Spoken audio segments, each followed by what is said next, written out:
எல்லா ஜாதியில் இருக்கக்கூடிய அமைச்சரை பாருங்க. பெரியாருடைய கொள்கை என்ன? விகிதாச்சார பகிர்வு.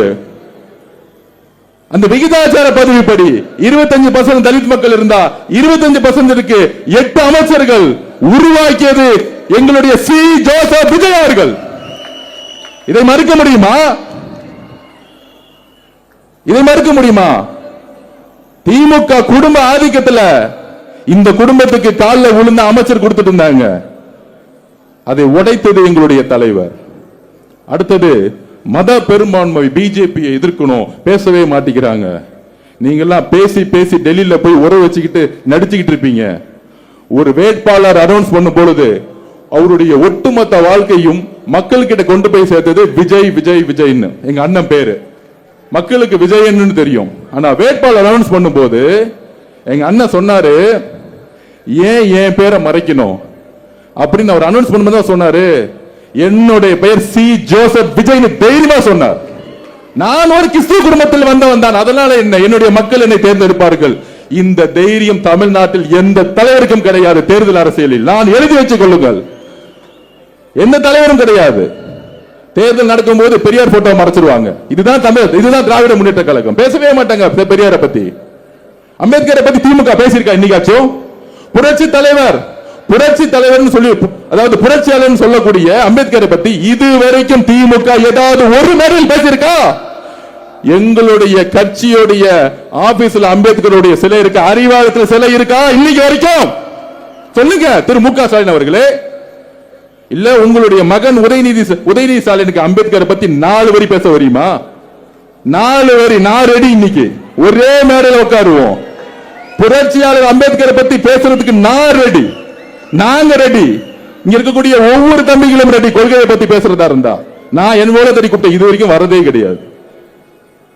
அப்ப கொள்கையை பத்தி பேசக்கூடிய திமுக இன்னைக்கு கொள்கை இழந்து திராவிட முன்னேற்ற கழகத்தினுடைய தலைவர் திரு மு க ஸ்டாலின் கூட யார் இருக்கிறா? மிகப்பெரிய கொள்கை வாழை திரு செந்தில் பாலாஜி. அவருக்கு 10 ரூபாய் தவிர எந்த கொள்கையும் தெரியாது. இவங்க 5 வருஷமா ஒரு பிராக்டிஸ் பண்ணிட்டாங்க. நம்ம ஒழிக்கிறதுக்கு கஷ்டப்பட்டு இருக்கோம். ஆனா அவரே வந்து பேட்டி கொடுக்கிறாராம், 10 ரூபாய் ஏன் வந்து ஒழிக்கலன்னு. எவ்வளவு பெரிய திருட்டுதனம் பாத்தீங்களா? அப்ப என்னுடைய சகோதரர் ரமேஷ் பார்த்து சொல்றாரு, அவரு வந்து அவருடைய சமூகத்தை பேரை சொல்லி சொல்றது. நான் ஏன் அந்த சமூகத்தை பேர் கூட சொல்ல மாட்டேங்கிறேன்னா, நாங்கள் உண்மையான சமூக நீதி காவலர்கள், எந்த ஜாதி பேரையும் சொல்றதே கிடையாது. திரு ரமேஷ் அவர்களை சொன்னார் பாருங்க, ஜல்லிக்கட்டு போராட்டத்தில் பொதுச்செயல் ஐடி தலைவர் கண்ணால பட்டு இன்னைக்கு வேட்பாளராக அமைச்சராகி இருக்காரு. அவர் ஜாதி பார்க்கல.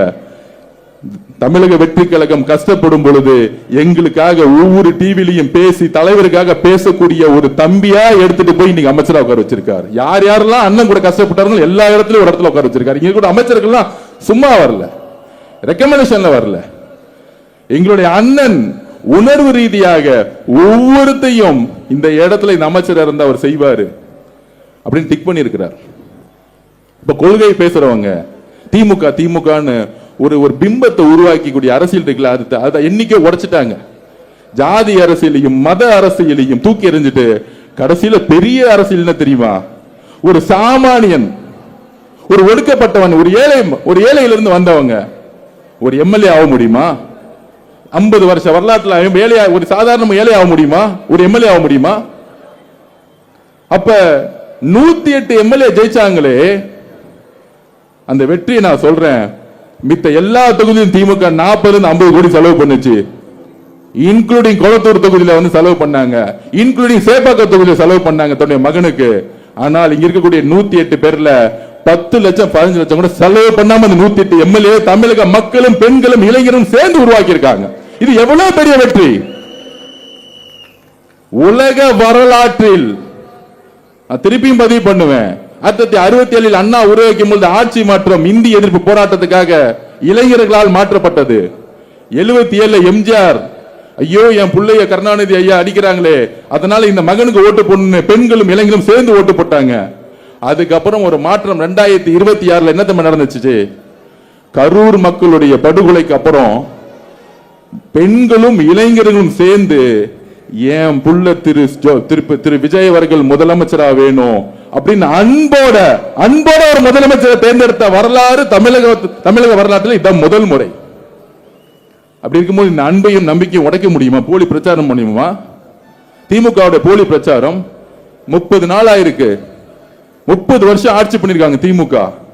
என்ன மாற்றத்தை நீங்க உருவாக்குனீங்க சொல்லுங்க? இதே மதுராந்தகத்துல 45% ஸ்லம்ஸ் இருக்கு, மாத்தினாங்களா? குடிசை பகுதிகள் இருக்கு, மாத்தினாங்களா? 30 நாள் என்ன திட்டங்கள் செய்யணும்னு எங்களுடைய தலைவர் ஒவ்வொரு நாளும் உட்கார்ந்து ஒவ்வொரு அமைச்சரை கூப்பிட்டு ஒவ்வொரு நாளும் பிரீஃபிங் கொடுத்துட்டு இருக்காரு. பெண்கள் பாதுகாப்புக்கு சிங்கப்படைன்னு ஒன்னு ஆரம்பிச்சிருக்காங்க. ஒவ்வொரு விஷயமும் திட்டங்கள் உருவாக்கக்கூடிய கால நேரம் தான் ஆகும். அதை எக்ஸிகியூஷனுக்கு ஒரு டைம் எடுத்து எடுத்து எடுத்து செஞ்சிட்டு இருக்காரு. அப்படி இருக்கும் பொழுது அரசியல் சூழ்நிலை என்ன? இன்னைக்கு இன்றைய அரசியல் சூழ்நிலை 26க்கு அப்புறம் 50 வருஷ வரலாறு முடிஞ்சிருச்சு. அண்ணா செங்கோட்டை என்ன சொன்னாரு? திமுகவுடைய மு.க. ஸ்டாலினோட தோல்வியை பத்தி டிஸ்கஷன் பண்றாங்க. ஆனால் திரு எடப்பாடி பழனிசாமி அவர்கள் தமிழக வெற்றி கழகத்துடைய வேட்பாளரை விலைக்கு வாங்கி அங்க விசில் சிம்பிள் இல்லாம பார்த்துக்கிட்டு ஜெயிச்ச வரலாறு இருக்கு பாத்தீங்களா? அதுதான் மிகப்பெரிய சூழ்ச்சி வரலாறு. இந்த சூழ்ச்சியை எதிர்த்து நிக்கிறதுக்கு தான் மக்கள் கடுமையாக, அதுவும் அதிமுக இருக்கிறவங்க தமிழக வெற்றி கழகத்தை நோக்கி வராங்க. ஏன் வராங்க? திமுகவும் அதிமுகவும் என்றைக்கோ ஒன்று சேர்ந்துருச்சு. இப்ப கூட பாருங்க, நேற்று மீட்டிங்ல அவருடைய மகனை அடுத்த பொறுப்புல கொண்டு வரதுக்கு பேச ஆரம்பிச்சுட்டாங்க. இங்க ஒரு மகன் கட்சி, அதிமுக ஒரு மகன் கட்சியை அடுத்தது மகன் கட்சி உருவாக்குறதுக்கு எல்லா வேலையும் நடந்துட்டு இருக்கு. இப்ப இவங்க 2 பேரும் இணைந்து ஒரு இணைப்பு விழா கூடிச்சு நடக்க போகுது. திமுகவுடைய திரு உதயநிதி அவர்களும் அதிமுகவுடைய திரு மிதுன் அவர்களும் இணைந்து ஒரு இணைப்பு விழாவை கூடி சீக்கிரம் உருவாக்க போறாங்க. இதுதான் இன்னும் 1 வருஷமோ 6 மாசமோ இல்ல 29 முன்னாடியோ. அப்ப இப்படி ஒரு அரசியலை அதிமுக இருக்கக்கூடிய தொண்டர்கள் நன்றாக புரிந்து கொண்டு புரட்சி தலைவர் அவர்களுடைய நோக்கத்தை நிறைவேற்ற, புரட்சி தலைவி அம்மா அவருடைய நோக்கத்தை நிறைவேற்ற தமிழக வெற்றி கழகத்தினுடைய இணைப்பு இருக்கு பாருங்க. அது ஒரு அன்பான ஒரு எமோஷனல் இணைப்பு விழா. ஒவ்வொருத்தரும் வரும்போது நம்பிக்கையா வராங்க. ஒவ்வொரு சனிக்கிழமை வரும் பொழுது நம்பிக்கையா வராங்க தமிழ் வெற்றி கழகத்துடைய அலுவலகத்திற்கு. அண்ணன் பொதுச்செயலாளரும் தலைவர்கிட்டையும் நாங்க நேத்து ரிக்வெஸ்ட் வச்சோம், இந்த இணைப்பு விழா எல்லா மாவட்டங்களிலும் நடக்கணும். அந்த இணைப்பு விழா எதற்காக?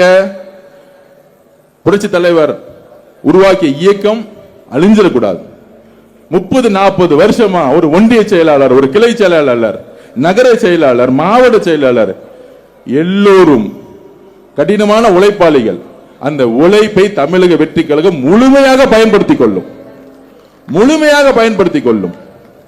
அப்படி ஒரு இயக்கம் தான் தமிழக வெற்றி கழகம். அங்கிருந்து திராவிட முன்னேற்ற கழகத்துக்கு எந்த ஒரு உண்மையான எம்ஜிஆருடைய தொண்டரும் புரட்சி தலைவர் அம்மாவுடைய தொண்டரும் போறதுக்கு வாய்ப்பே கிடையாது.